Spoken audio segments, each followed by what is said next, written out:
प्रिय लोकांनो, येशूच्या नावाने माझे तुम्हाला प्रेम. तुम्ही कसे आहात? तुम्ही ठीक आहात ना? या ठिकाणी एक झरा आणि एक धबधबा पाहत आहात. तुम्ही धबधबा पाहत आहात.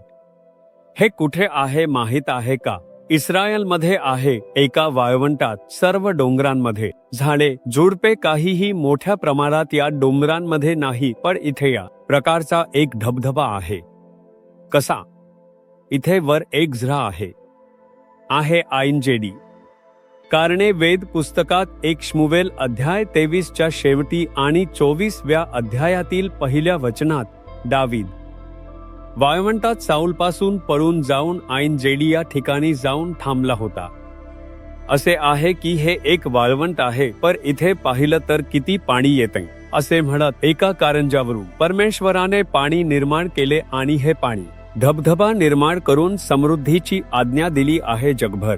खूप लोक हे ठिकाण पाहण्यासाठी इथे येऊन आनंद घेतात. मग देव मला काय सांगू इच्छितो असे तुम्हाला वाटते का? यशया अध्याय 35 वचन 1, सुकलेले वाळवंट सुखी होईल, वाळवंट आनंदी होईल आणि फुलांसारखे फुलेल. वाळवंटाला समृद्ध बनवणारा देव हे एक वाळवंट आहे.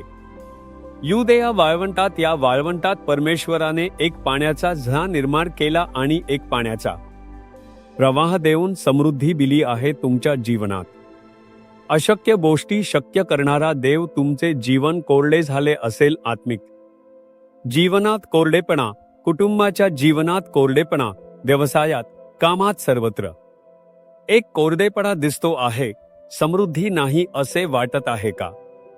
वाळवंटात तो पाण्याचा झरा निर्माण करून समृद्धी देणारा देव तुमच्या जीवनात एक समृद्धीची आज्ञा देईल. वाळवंटासारख्या तुमच्या जीवनाला समृद्ध करणारा परमेश्वर वाळवंटाला समृद्ध बनवू शकतो. त्यासाठी हा धबधबा आणि पाण्याचा झरा साक्ष आहे.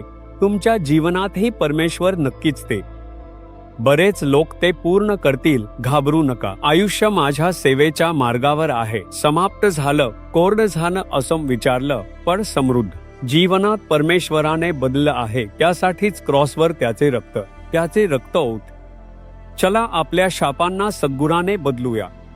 ओरडेपणाला बदलून आशीर्वाद देतो. आज तुमच्या जीवनात समृद्धी आणि चांगुलपणा परमेश्वर आदेश देईल. तुम्ही विश्वास ठेवता का? विश्वासाने प्रार्थना करा. परमेश्वरा, माझ्या वाळवंटी जीवनाला समृद्ध करा. सामर्थ्यवान देव, येशूच्या नावाने माझे वाळवंटी जीवन फुलू दे. येशूच्या नावाने. आमेन, आमेन.